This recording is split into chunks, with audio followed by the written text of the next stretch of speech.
Welcome to Ed in Exile. Kick back right here in my house. Hey, get out of the fridge and my sock drawer. Carrie Lake was all the rage at a conservative convention called Turning Point USA. I'm going to take my election lawsuit, which is the strongest election lawsuit this country's ever put forth, and I will take it to the Supreme Court if necessary. What lawsuit is Carrie Lake talking about? Here's a quick recap. Maricopa County, Arizona's most populous jurisdiction that includes Phoenix, has become an epicenter for allegations of voter disenfranchisement after some election day vote centers experienced printer malfunctions. That's not a matter of opinion, that's a fact. Printers malfunctioned. I think it was somewhere around 25%. They messed with the wrong woman. Yes, they did. And the voter disenfranchisement unfairly affects Republicans because Republicans tend to vote on the day of elections. Democrats who already had their ballots mailed in wouldn't be affected by machines being broken down on the day of the election. Not going to happen. It's too strong to be thrown out.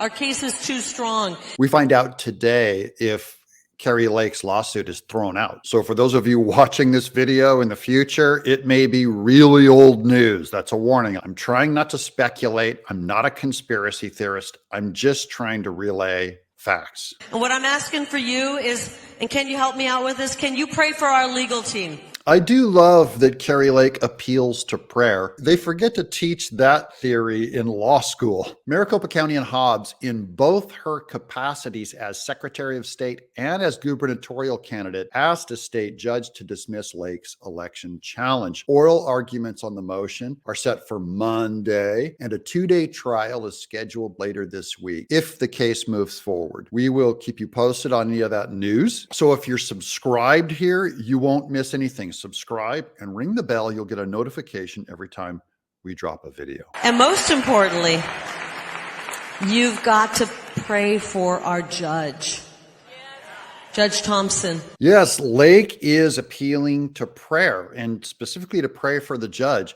I think it's great to pray for a man to have the courage of his convictions. Here's Carrie Lake throwing a little shade on her own court case. We've seen judges dismiss cases. I don't want you to get discouraged, Lake told the crowd. So even she is open to the idea of her case getting dismissed. But then she throws down, it could happen. We're going to kick this right up to the Supreme Court, and I will not stop fighting. That's what I really like about Carrie Lake, is that she does fight. I have not weighed in on if she's right or not. We'll let the court case work its way out. People respect fighters, people who believe something so much that they don't back down, they don't cave in. I heard a report when I was running for governor that 100% of the mainstream media's coverage of me was negative. 100%. Nobody is listening to them anymore. This is true. I have done a Google search of Carrie Lake all through the election. It's at least 20 negative items just piled up. Now, that could be because most news media is Democrat, but that only reveals that they're biased and they're not doing their job. You get one opinion from mainstream media. I'm Doug, and this is Ed in Exile.